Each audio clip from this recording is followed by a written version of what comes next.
มหนาวพัดมาอีกแล้ว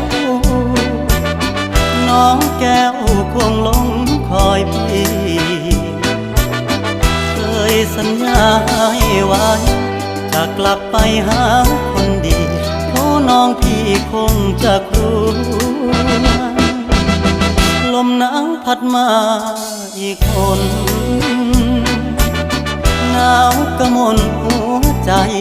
ปวดยามหนาวมาห่างน้องเจ้าคงมองและรำครวญลมหนาวจะหวนกลับไปฟ้าเอ่ยโปรดเห็นฟ้าโปรดเป็นพยานให้ความรักยังไม่คลอนนิรันดร